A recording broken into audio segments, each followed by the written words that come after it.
কয়টা ইউনিভার্সিটি আপনাকে এই জ্ঞান দিবে, কয়টা কলেজ আপনাকে এই জ্ঞান দিবে? পৃথিবীর কোনো পিএইচডি থিসিস, কোনো মাস্টার্সের থিসিস, কোনো সিলেবাসে আপনাকে এই জ্ঞান দেওয়া হবে না যে শয়তান পৃথিবীতে আছে এবং আপনার অন্তরের উপর তার কন্ট্রোল ক্ষমতা আছে। নাই, পৃথিবীতে কেউ আপনাকে এই জ্ঞান দিবে না। কেন পৃথিবীর কোনো ইউনিভার্সিটি, কোনো সিলেবাস, কোনো কারিকুলামে বলা নাই যে পৃথিবীতে শয়তান আছে এবং তার থেকে আপনাকে বাঁচতে হবে? শয়তান এইভাবে কাজ করে আর আপনাকে তার বিরুদ্ধে এইভাবে যুদ্ধ করতে হবে, এরকম কোনো গাইডলাইন, কোনো সিলেবাস কেন নাই? এই জন্য যে যখনই মানুষ শয়তান সম্পর্কে সচেতন হবে, অসংখ্য ব্যবসা, অসংখ্য বিজনেস বন্ধ হয়ে যাবে। যদি আপনার সাইকোলজিকে ম্যানিপুলেট করতে না পারে, তাহলে যত সামাজিক যোগাযোগ মাধ্যম আছে যারা মানুষের মনোযোগকে ধরে রাখার জন্য জাস্ট মানুষের সাইকোলজি কিভাবে কাজ করে, কিভাবে মানুষকে ফেসবুক, ইউটিউব, টুইটারে ব্যস্ত রাখা যাবে এর জন্য গবেষণা করে তার ফিচার সাজায়। আপনি যখন নিজের মনের বিরুদ্ধে যুদ্ধ করবেন তখন এগুলো লস প্রজেক্ট, আর যখন আপনি নিজের মন মতো চলবেন তখন এগুলো প্রত্যেকটা প্রজেক্ট লাভজনক। যখন আপনি নিজের মনের বিরুদ্ধে গিয়ে পর্দা করবেন তখন ফ্যাশন ইন্ডাস্ট্রিজ বন্ধ হয়ে যাবে, আর যখন মন মতো চলবেন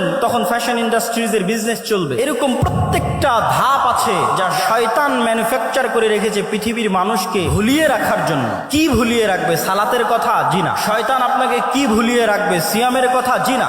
শয়তান আপনাকে ভুলিয়ে রাখবে মৃত্যুর কথা। আলহাকুমুত তাকাসুর হাত্তা যুরতুমুল মাকাবির।